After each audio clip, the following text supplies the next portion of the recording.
Assalamu alaikum wa rahmatullahi wa barakatuh. Welcome to Ahlulbayt Live, a weekly show where once again we have lively discussions on religious and social affairs. I'm your host, Neil Nasser, and it's my honor today to be joined by somebody that I call my sister, somebody that I really look up to. She is an amazing person in our community, a true servant of the Ahlulbayt, and somebody that really invests her time and her work and her energy into our well-being.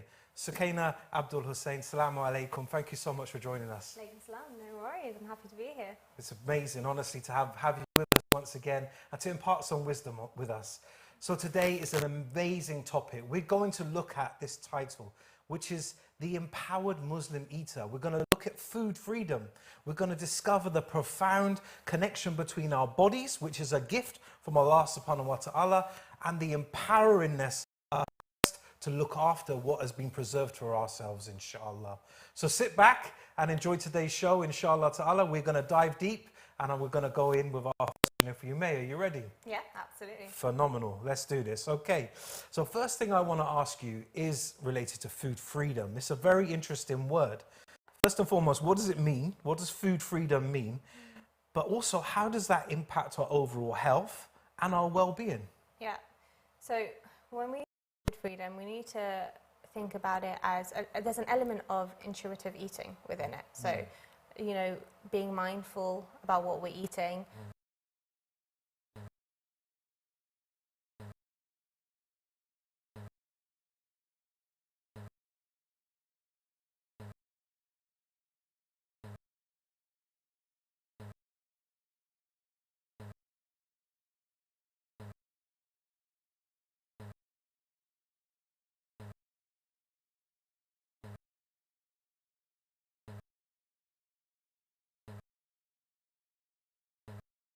Intuitive eating, but then taking it a step further to say, you know what, no food is off limits. Okay. And it does help with overall health and well-being, because if you think about it, if, for example, we are on a health journey, right, and we say to ourselves, right, okay, I'm going to stop eating sugar and I'm going to stop eating high, you know, fatty foods, or the chicken burger that I love to have, you know, from Chicken Cottage, let's say, right?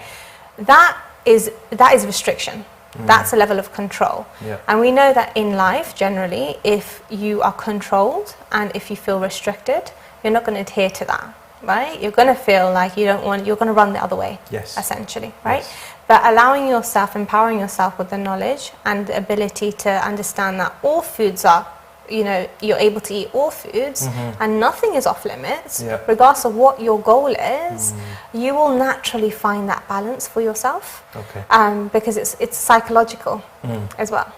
So food is kind of linked to our psychology of eating. So if we're eating that chicken burger every single day, you're going to get fed up with it. So you automatically find the balance within that, right? Right, exactly. But if, for example, you restrict yourself on that chicken burger and you say, I'm not going to have that chicken burger for 1 or 2 months, right? You're going to start craving that. And if when you have that chicken burger, you're not going to just stop at that chicken burger. You're going to probably have chips and fried, I don't know, like something else that's fried or whatever that might look like. You're not going to just stop at that chicken burger because you've restricted yourself. So the idea of food freedom is just understanding what your nutrition is as an individual for yourself, and understanding that nothing is off limits, and it's finding the balance for you. I love that, because, you know, I've done a few shows with you now, and this word always comes up about balance, and I think it's such a great approach to look when you look at food. We have to look at it holistically, 100%, not just one meal at a time in one day. It's more over a period of time, right? Exactly.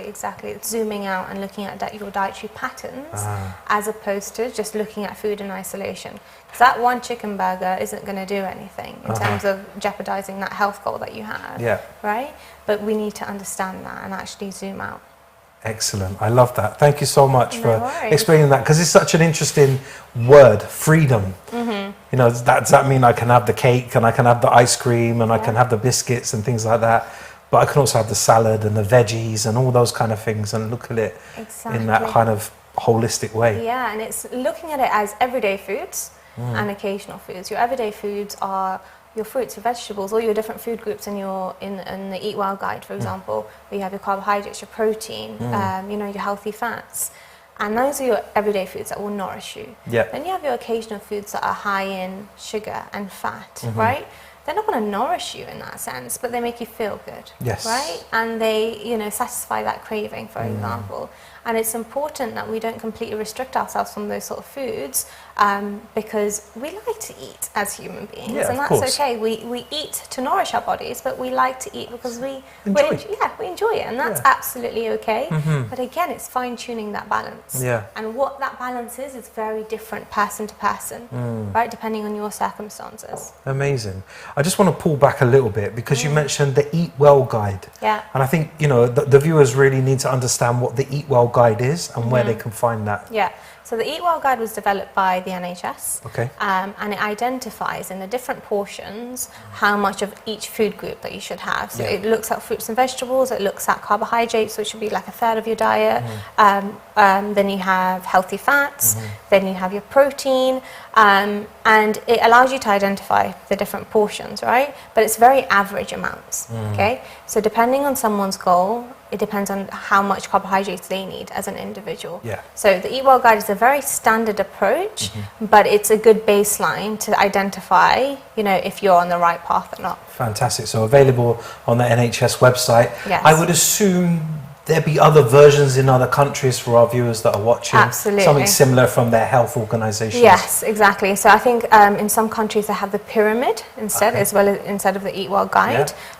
But most countries have some sort of variation of this Eat Well guide. Excellent. And you mentioned pyramids. You just come back from Egypt as well. So nice little sideline into that great trip to Egypt as well. Yeah. Fantastic. Thank you so much for that explanation. I think it's always good for our viewers to have where they can find the information, and I think that's something we can benefit from and take from.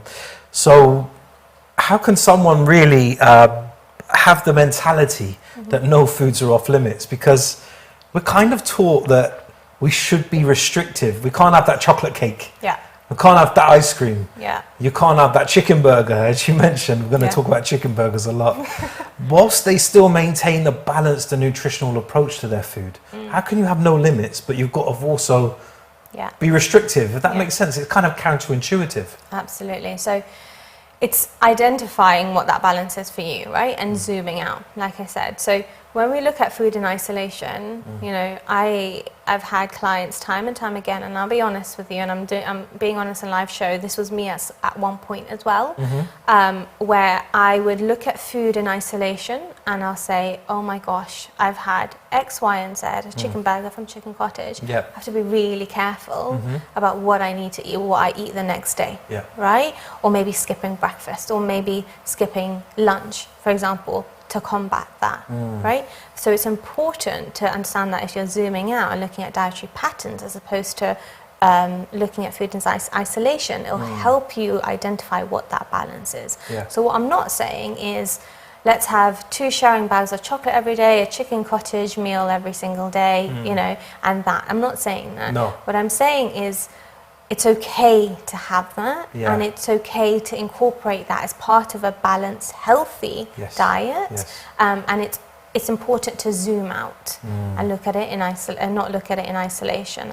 But you need to look at it in terms of dietary patterns over a course of 2, 3 weeks, a month, for example. Another way is educating yourself about your personal needs and requirements, right? I watched this reel on Instagram where there was a few ladies, they went out for dinner and they were eating, and it was basically the self-talk that was going through their minds. And somebody was looking at someone else and be like, oh my gosh, how can she eat so much? And that person was saying to themselves, oh my gosh, I've starved myself all day to eat this meal. Another person was like, oh my gosh, she's eating so little and she's able to, you know, still be slim. But they, you know, the other person was looking at the other person to be like, oh my gosh, I wish I had her body. Right? So it's really identifying what works for you as an individual, and you shouldn't look at other people and say, right, I wish I was like that. I wish my nutrition looked like that. Because it's very, very different person to person. And when you identify what works for you, you know, you'll be able to find that balance, you know, with your food. That's incredible.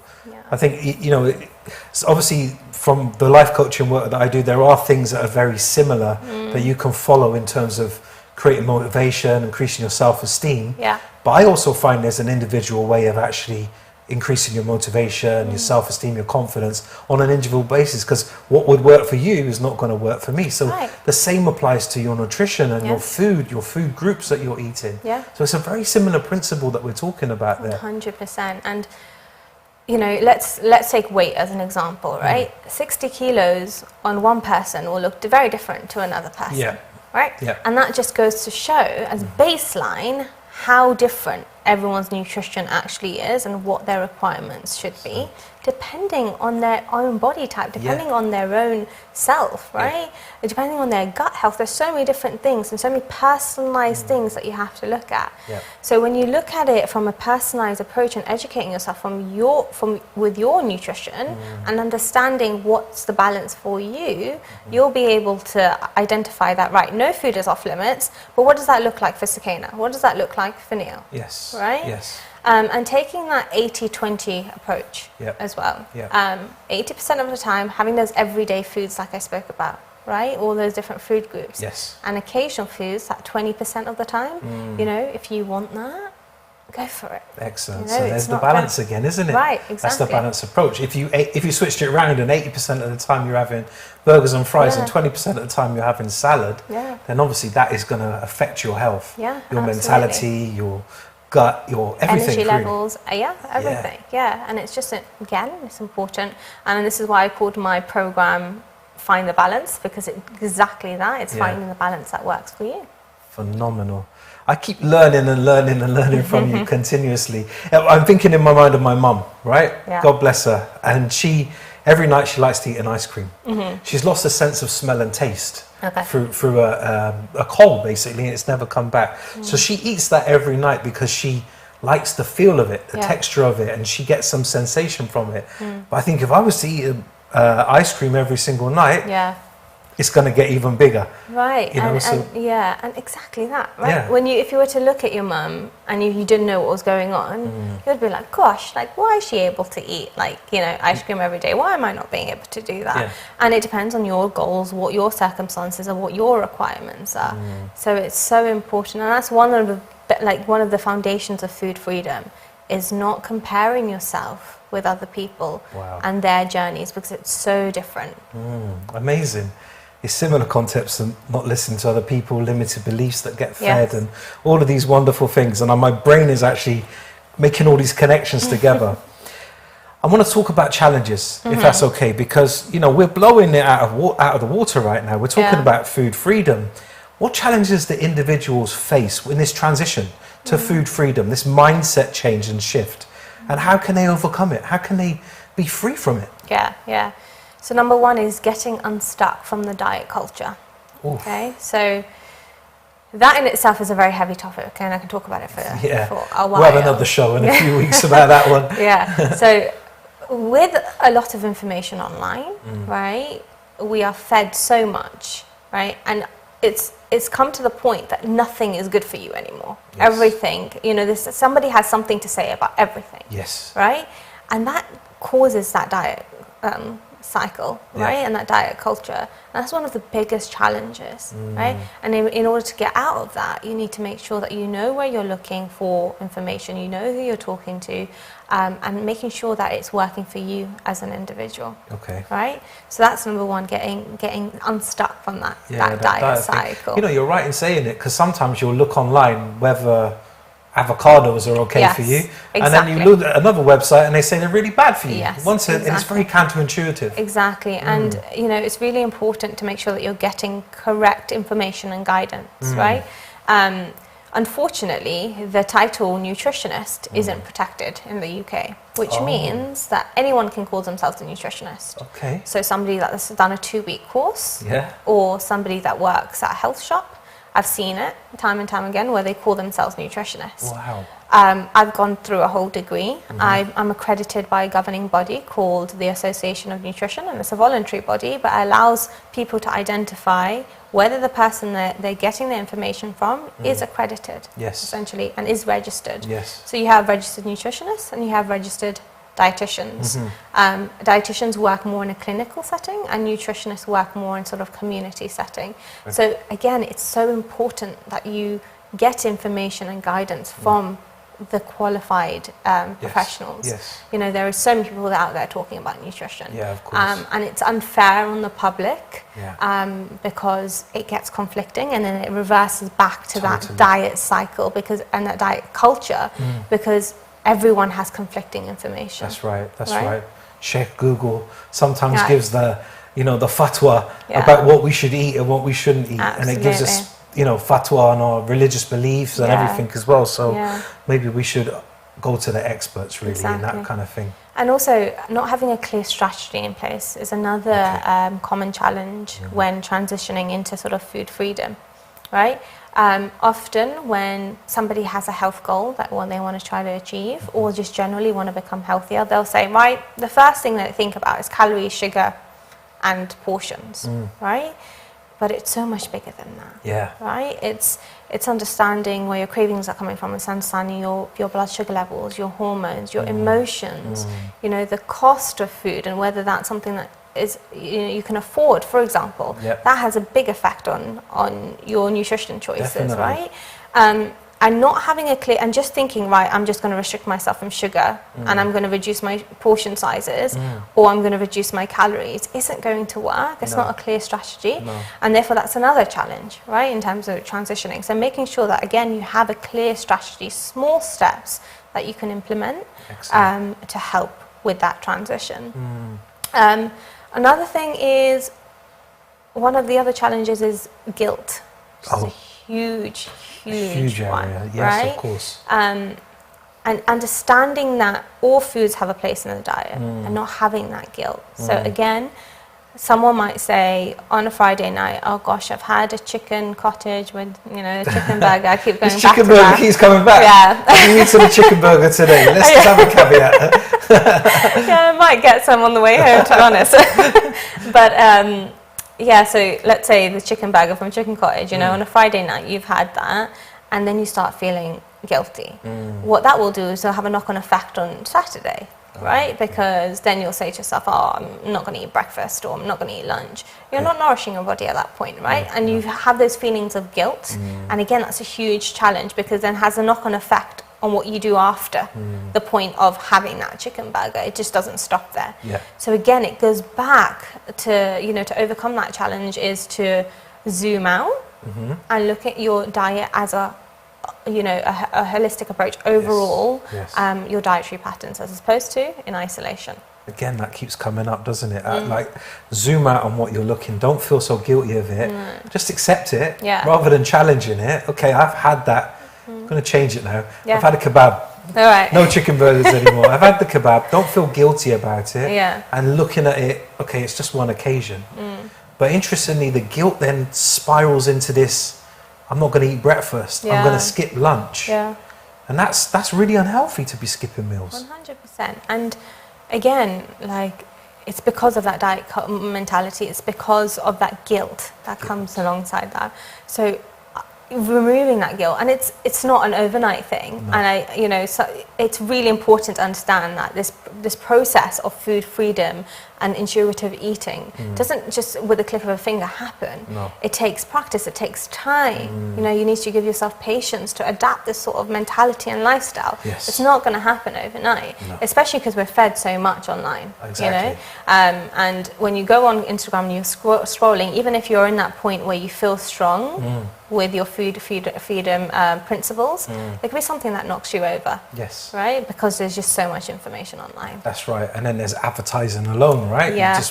You go to that, you're driving down the street and you see billboards and you see fabrications of food that obviously never looks like that when you buy it. But that feeds into the mind. Absolutely. Like diet pills. Green juices and green powders. Like, whilst I'm not completely against things like green powders, because it can enhance, your intake of certain vitamins and minerals, but you can absolutely get that through the diet. And often people think that you need to go for these really expensive products to be healthy, but you really don't, right? Again, bespoke to you, what works for you as an individual. Keeps coming over. So Sakina, we get these food cravings I get them. I'm sure you get them. I'm sure you get them, dear viewers, as well. What strategies can you give our viewers and myself about how to handle these cravings? Yeah. So I think there's two sides of this. So I want to talk about emotional eating first, and what emotional eating is. So when you look at emotional eating, it's not the same as physical hunger, right? Okay. Emotional hunger comes from a very different place, right? It tends to come on very, very quickly, number one, and it's also for a certain type of food. So it's really important to identify whether you're an emotional eater. So these are those sort of signs. So are you craving a certain type of food when you are high on emotions? And does it come on very quickly, right? And it also doesn't have any signs of like physical signs. So you won't get that growling in your stomach. No. Okay? It comes from a very different standpoint. So in order to overcome emotional eating, you need to increase your level of self-awareness. Okay. Right? Right, okay, after a long day at work, I'm craving this chocolate bar. Why am I craving this chocolate bar? Okay. Right? Is it because my boss gave me a hard time at work? Yeah. Fine. Do I need the whole chocolate bar? Do I need half the chocolate bar? Do I need to bite off? Like, do I need just a little bit of that bar to feel satisfied, to honour that emotional craving? Okay. Or do I need the whole chocolate bar? Right? It's that self-talk and it's that self-awareness when it comes to emotional eating. And you also need to identify the triggers as well. Okay, to emotional eating. So what I tend to tell my clients is have a toolbox that you can open up, a virtual toolbox, you know, that you can open up, and have other coping mechanisms that will allow you to, that's non-food related, to help with the emotional eating. Okay. So it could be going for a walk. Some of my clients would go for a walk, meditation, reading a book, right? So it's important baseline to identify where it's coming from, right? If it's emotional eating, and having that toolbox that you can open up, that's non-food related, that you can tap into to avoid that route of, you know, emotional eating. So is sorry to interrupt you, but emotional eating, is that linked with like comfort food, comfort eating? Yeah, is that absolutely. the same sort of thing? Yeah, and when it's you're feeling stressed and a bit low, exactly. so you want that boost of a bit of a sugar rush, if you like. Yeah, absolutely, exactly. And then when it comes to cravings, often people think that cravings is something that's just made up, right? There's science behind it, right? Because if you think about the reward centers in our brain, so we have the hippocampus, we have the prefrontal cortex, and we have the amygdala, right? All of these reward centers in our brain have loads of different roles, but they also have a role in food preferences, in terms of food cravings, emotional eating. You know, it's all linked in, essentially. And one of the key messages in in the reward center is called dopamine, right? So when you eat something that you've been craving, it releases out dopamine. And you instantly feel good, right? So often people think, nah, no, cravings is not a real thing. But there is science behind it. It does happen. And what we need to understand is, where is it coming from as well, right? Is it coming from a hormonal perspective, the cravings? And that's normal, especially for women during their time of the month. There is hormone fluctuations, okay? And that naturally causes cravings in some women. And again, people think that they're alone and this is not normal, but it's so normal to have these cravings. Definitely. But we need to find the balance in terms of what works for the individual to see how that you can combat that. But the first step is acknowledging that it could be normal. Yes, definitely. Right? Emotional cravings. So again, when you have a long day at work, right? Could be, if you're sleep deprived, that could increase cravings. As well. Wow.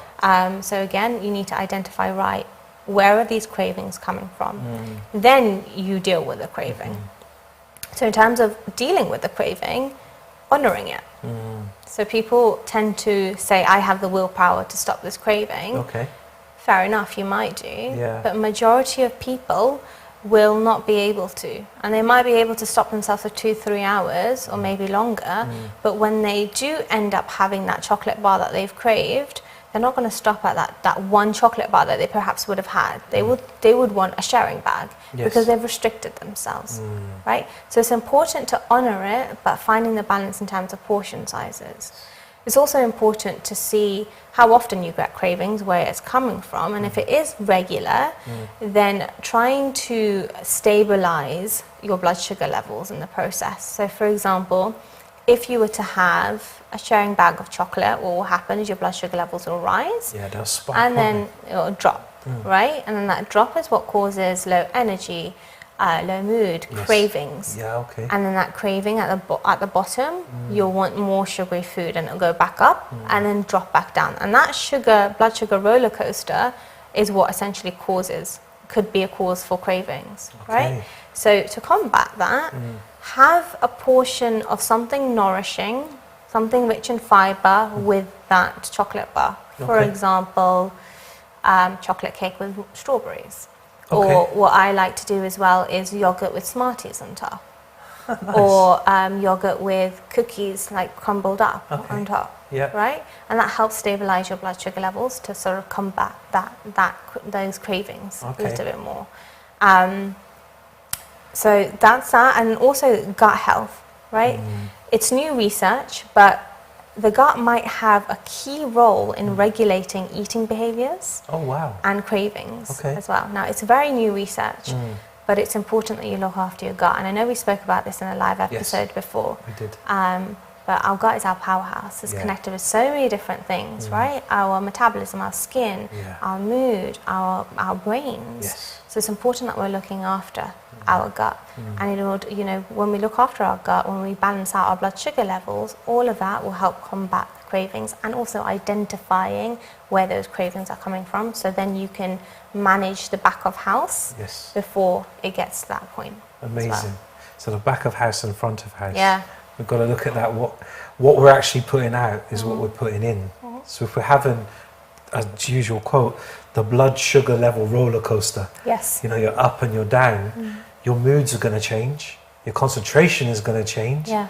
You're not going to be so connected to Allah Azza wa Jal. You're not going to be focused on your deen, because you're going to be, come to Salah time, you're not even going to want to go and pray. Yeah. Because you want to be you're at that slump where you've just had that share bag of chocolate or that chicken burger, Sakina. From Chicken Cottage. The Chicken Cottage. We're advertising, we should be sponsored by Chicken Cottage. But you don't feel the motivation to pray because you've just maybe eaten the wrong food at the wrong time. Exactly. Or even restricted yourself from something that you wanted. And it could even be as simple as the water. You're not even drinking enough water. And it's a balancing act here, Neil, because we often look at it from one extreme, right, where we're overindulging, right, on foods that are high in fat and sugar, and at that point, we can have low energy levels, we can have low mood, we can have more cravings. But in order to try to achieve a balance with that, sometimes we go to the opposite extreme, where we're not eating enough. Where we're not eating enough, we're not nourishing our bodies enough. We've led to such levels of restriction where you also get low mood and low energy, and you're not able to do the prayer in the way that you would have done. So again, it's finding that middle ground, it's finding that balance. Yeah. Right? So there's two extremes here, we need to find that middle ground. So again, this is a journey. Yeah. Of finding you, understanding what works for you. Yes. Now, I know as a coach, knowledge of self, once you know yourself, you know your Lord. Yeah. And this is all about our connection to Allah subhanahu wa ta'ala. In looking after our bodies is a gift. Yeah. It's an emana on us, literally understanding ourselves. So understanding what works for me, that might not work for you, potentially could bring us closer towards our deen. Yeah. SubhanAllah. Yeah. So I'm going to ask you about some insights, if you don't mind. Let's pick your brains a little bit. Yeah, go for it. So how does the body work positively? Yeah. Like from food freedom, how does it complement each other? Yeah. So if I'm looking at this whole plate of foods that I can eat, how is it going to complement my body in a positive way? Yeah.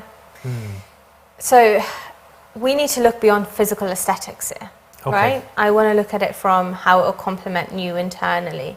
So it will help you, manage your cravings a bit better. It will help with energy levels. But the one thing that body positivity and food freedom have in relation, you know, what they have in common is that they both challenge the diet culture, right? Both of them. And they work hand in hand. Now, body positivity is being able to embrace your body, right? Yes. As you said, it's an amana from God. It is. Right? Our bodies are able to do so much without being able to walk and talk and, you know, do anything, right? What could we have done? What could we have achieved? And that as a baseline should be what we need to think about in terms of appreciation of our bodies, in terms of body positivity, right? Yes, of course, there is certain, you know, times where we feel that we might have gained weight, or we might have lost weight, or we don't have enough muscle, whatever that looks like, right? But it's so important to look past that in order to achieve something greater. Yes. Yes. Yeah. There's a lot of studies even that suggest that when you're exercising and you're exercising for body aesthetics and physical aesthetics, you are most likely to stop exercising in a short term. Yes. Because that's not going to be a goal that's going to be... It's just not sustainable, It's not going to sustain you. But if you are exercising based on the fact that you want to become stronger, that you want more energy levels, and you change the game and the mindset with that, and there's these studies that have proven this, that you would adhere more to exercising than you would if you just look at it from a physical aesthetics point of view.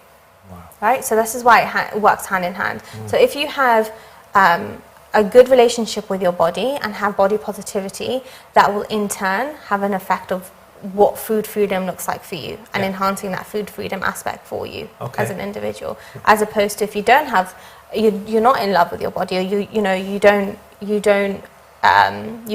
see your body as a mana from God, that can then lead to restricted dieting, right? So again, it's that balancing act. Wow, subhanallah, this is really beautiful. I'm really kind of opening up a new chapter now of my nutrition journey, but I'm also seeing the links in with the work that I do. Yeah. Because this kind of body confidence links in with your confidence of yourself. Yeah. And when you're confident about yourself, you can produce so much. You can be so much more productive in your life and see things in a different way.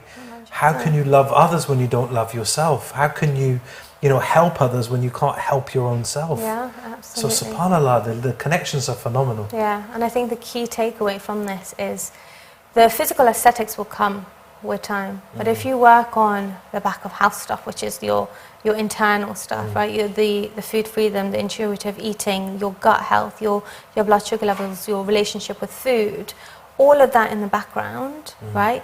Not only will you build a fantastic relationship with food, not only will you have a great energy levels, great gut health, you will also naturally start having the physical aesthetic side of things, but that will come with time and patience, right? And again, the physical aesthetic side of things is different person to person, right? Like I said to you before, 60 kilos on one person will look different to another person. Totally, right? Totally. If you were carrying my weight, can you imagine in terms of what you would look like? Exactly. But so likewise, if I was to carry your weight, exactly, probably wouldn't see me. But it's again, that's what I'm saying. So it's very different person to person. Yes. And it's personalized. It's very, very personal to you. SubhanAllah. I'm really enjoying this. Honestly, it's really opening up my eyes, and I'm sure the viewers are really benefiting from this information. Let's move on to culture, routine, things that we do that has just been inherited. For years we've been doing this. Yeah. Let's look at our community. Yeah. And we're not here to point fingers at all, but sometimes there's some problems faced in our communities with eating disorders, with our health. Yeah. Can you expand on that a bit more, about the causes of that possibly? Yeah, absolutely. I think within our communities we're fantastic, right? But there's gaps that we need to fill, and we need to acknowledge that needs to change. Yeah. So often when it comes to a woman's weight in particular, it's a topic of conversation all the time. And I think it's important to know that there's boundaries that shouldn't be crossed. Yes. When you go to the mosque, it's not okay to tell somebody that, wow, you've gained weight. Like, it's not okay. You don't know what somebody is going through. That's right. And because we have no filter, unfortunately, and no limits when it comes to body weight, it often leads to somebody then leading to disordered eating.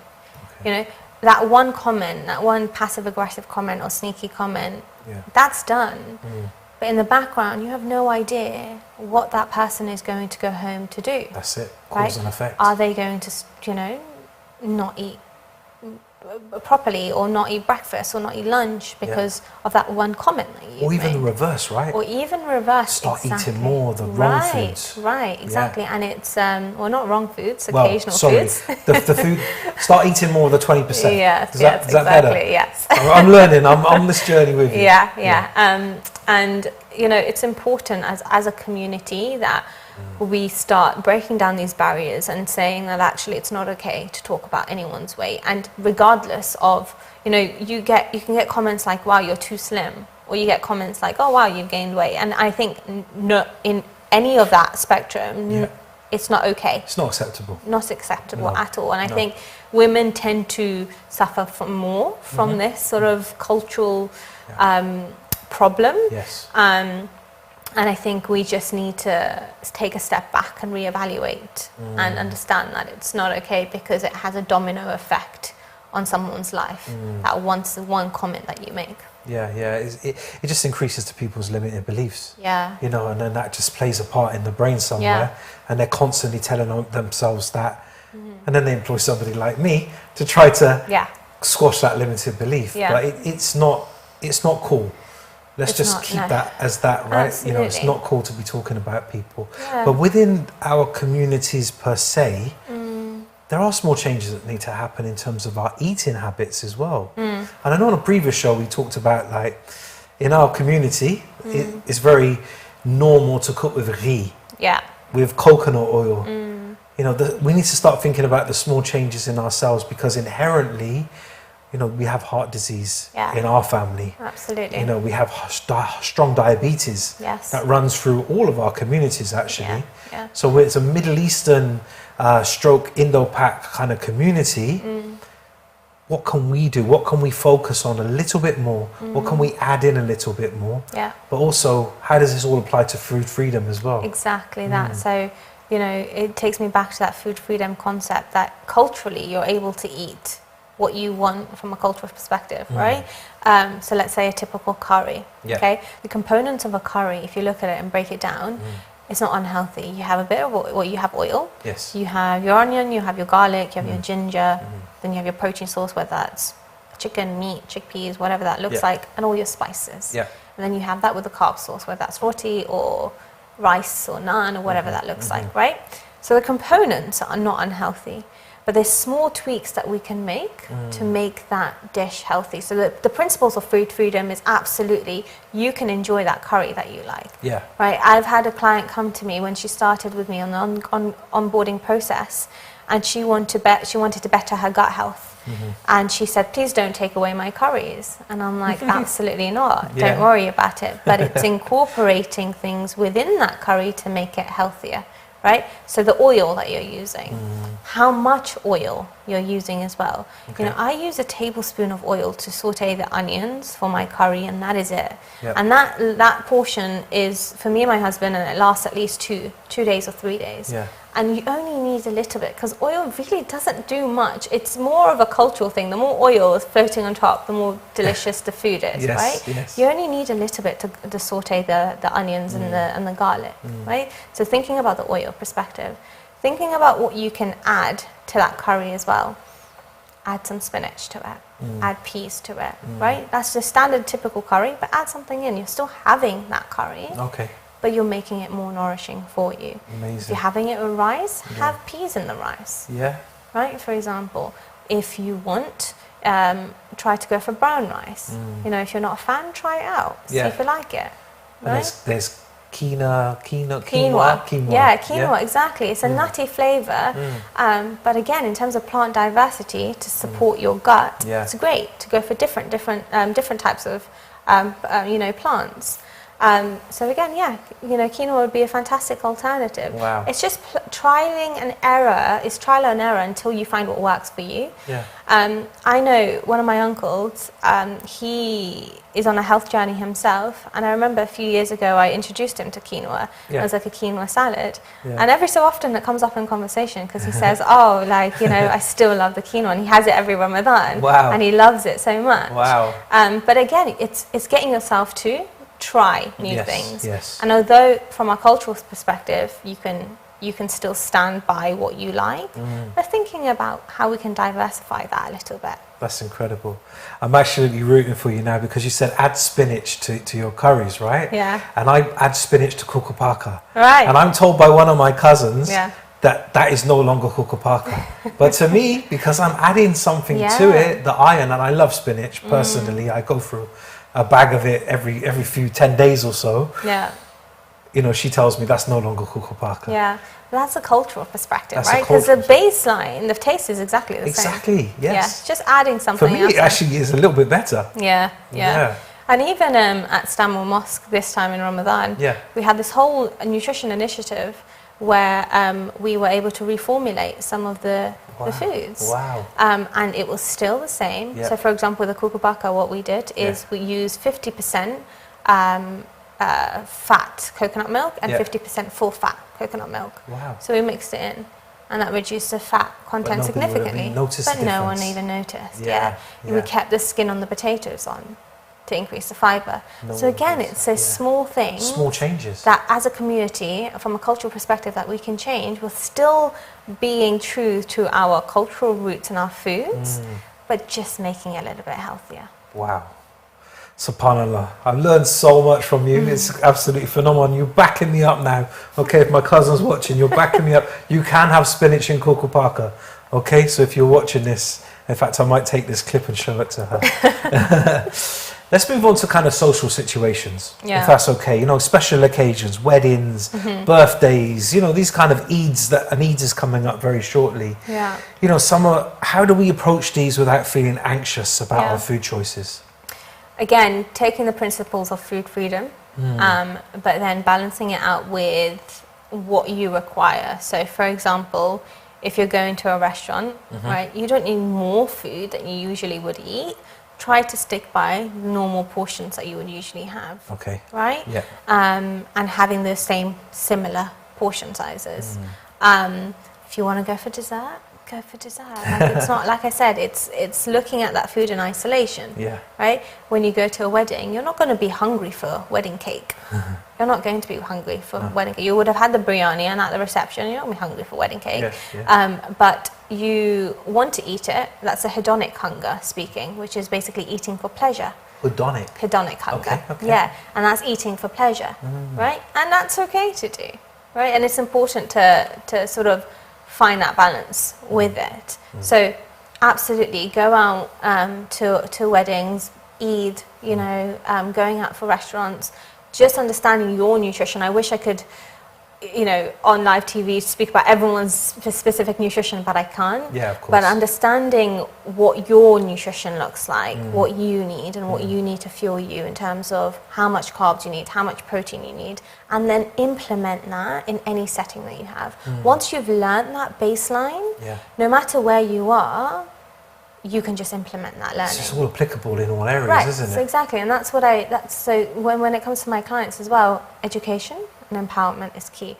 Once they understand their nutrition, they can implement it anywhere they go. Beautiful. Right? As opposed to slapping a diet plan in someone's face and saying, Monday have 150 grams of chicken breast and 100 grams of whole grain rice or whatever. And all this stuff you see people doing, Yeah, and I think to a certain degree, look, I don't want to say it's completely wrong because it works for certain people, but a lot of people that I work with come to me after trying so many different things, like weighing their food, like going on the scales every single day, you know, like going on really restricted diets. And and it's not worked, and it's built in such a broken relationship with food that they want more of a sustainable approach. Of course, definitely. And that's what nutrition is all about. Yeah. The sustainable approach to feed our bodies, to feed our gut health, to feed this imana from Allah subhanahu wa ta'ala, to make sure that we are the best versions of ourselves. Now, Sakina, I know you said that you can't share stories, and I'm not asking you to name people or anything, but I think it's always nice to hear some success stories, if you don't mind. Any examples of individuals who've achieved this food freedom through your guidance? Yeah. There's one person that comes to mind in particular, because I just spoke to her yesterday, and she said that she's tried, before she came to me, she's tried so many different types of diets. She wanted to increase her energy levels, she wanted to support her gut health, she wanted to improve her skin, she also wanted to lose some weight. But that was sort of the last thing on her list. Okay. And she's tried several different diets.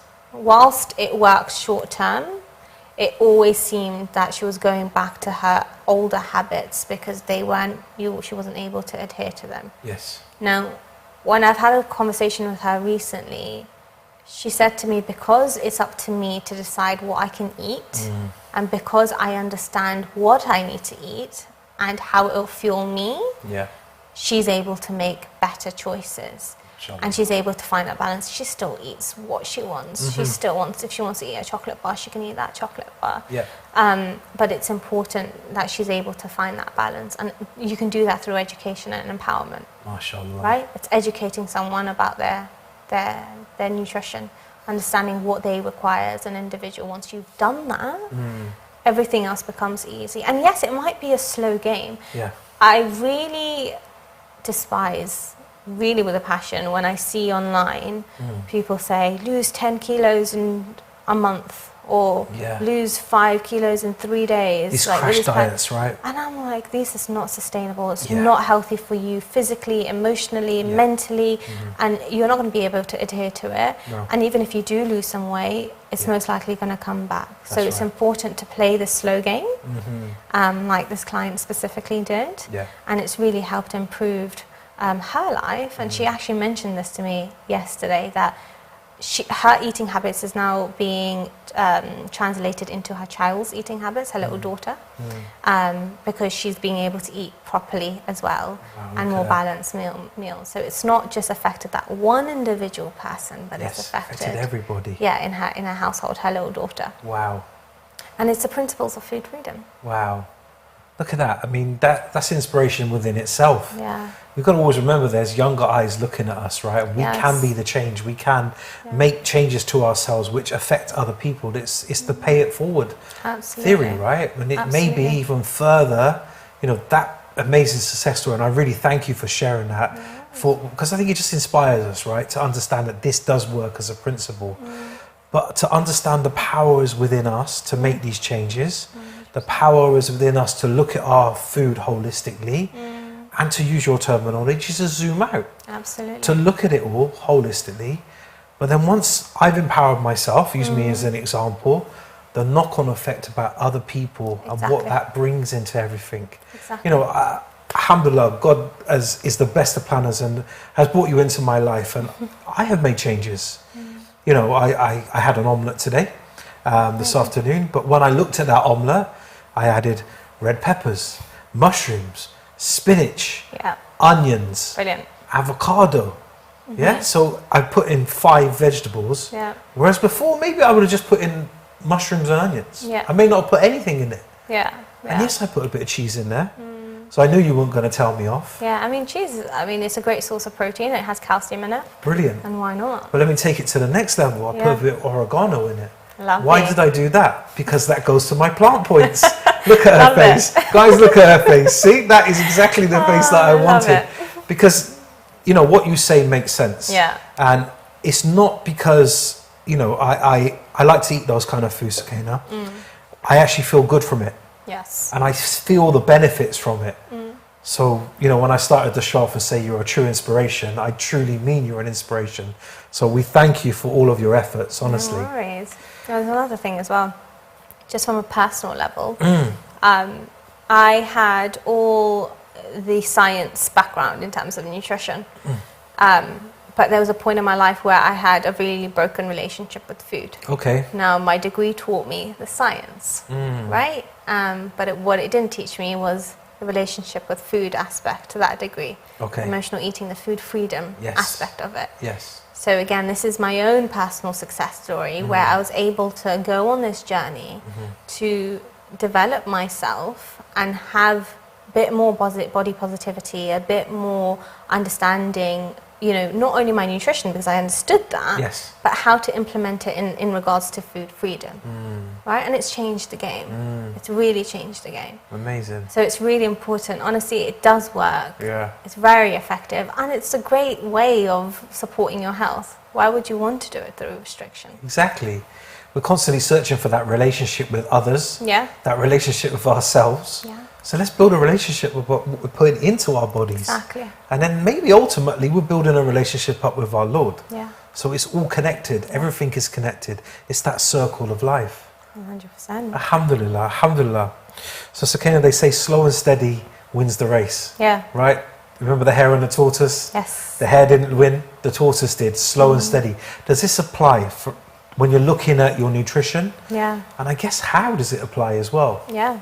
So when you think about making change when it comes to nutrition, you can either say, right, I'm going to stop all chocolate, stop all high sugary foods, drink 2.5 litres or 2 litres of water a day, and right now I drink maybe half a litre, you know, and I'll make these drastic changes. They are not going, you're not going to adhere to it. So slow and steady wins a race if you slowly increase the capacity of that goal. So for example, if you have half a litre of water a day, bump it up to 1 litre, and then slowly bump it up to 1.5 litre to the point that you want to get it to. If, for example, you don't usually have vegetables, start off with thinking about adding vegetables to breakfast. Okay. And then maybe move on to lunch, and then maybe move on to dinner. Yep. Or maybe do it as like one vegetable, increasing it as one vegetable at a time of a vegetable that you've not eaten before, right?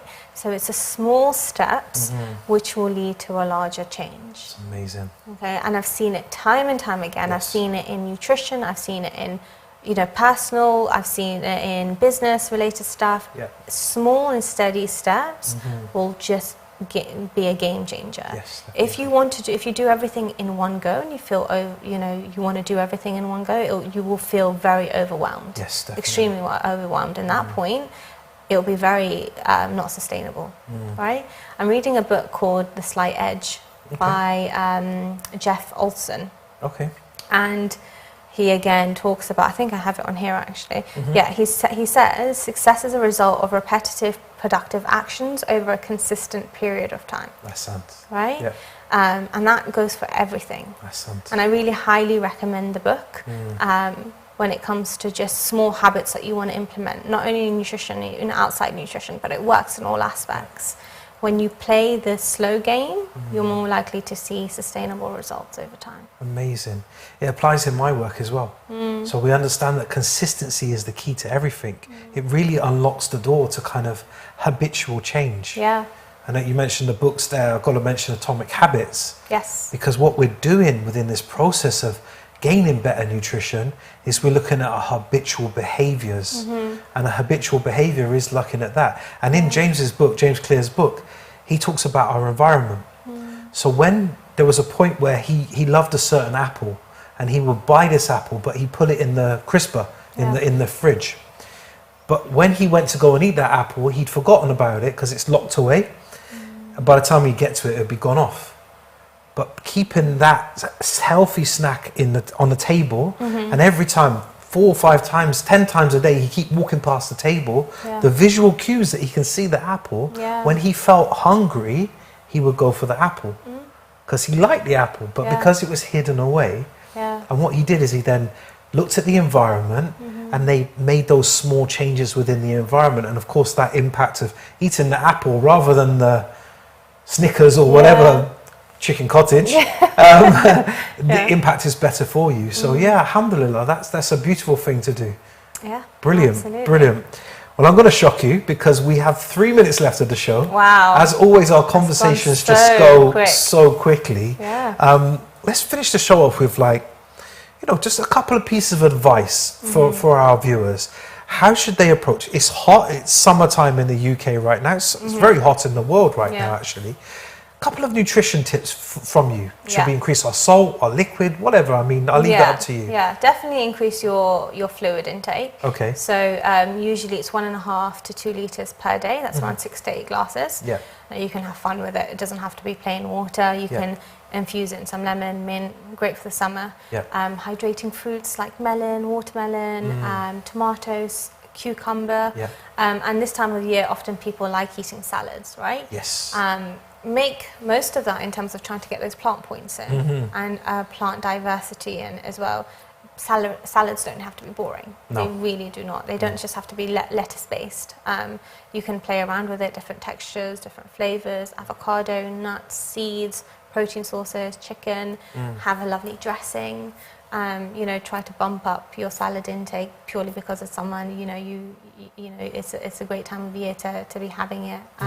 And people tend to like it during the summer as well. Yeah. So water, increasing your plant diversity through salads or anything else that you're eating as well, and just having fun with it. Make nutrition fun, make it engaging for you and your family. Don't think of it as a chore, and make it work for you as an individual, whatever your circumstances is. It could be, a mother that just gave birth, right? And she's looking to improve her nutrition. That could look very different to somebody like me, right? Or somebody that's wanting to increase their muscle mass. Just making it bespoke to you as an individual and just making it fun. Amazing. Sukaina, thank you so much for coming on the show. And thank you for just enriching our lives, all the work that you do in the community and helping and supporting others. May Allah subhanahu wa ta'ala always reward you, inshallah. Thank you so much. Dear viewers, we hope that you've enjoyed today's show. It's been all about that food freedom, becoming an empowered Muslim eater, looking at our foods in a more whole way, zooming out, as Sukaina has said. Remember, you can find her, Sukaina Nutrition, on all the social handles, Instagram, etc. I'm sure you can drop her messages, etc., and she will help and support in any particular way. Please do look at your food in a holistic way and have fun with it. Have fun with food. Inshallah ta'ala, we need to look after our bodies. It's an amana from Allah subhanahu wa ta'ala. Inshallah ta'ala, we'll be back next week with Sayyid Jafar Milani, inshallah ta'ala, where we'll be looking and exploring the different Eids. The Eid al-Adha coming up, the Eid of Hajj. We want to explore that. And the other Eids as well. And what does Eid mean to us? Inshallah, we'll see you next week at the same time, the same place. Assalamu alaikum wa rahmatullahi wa barakatuh.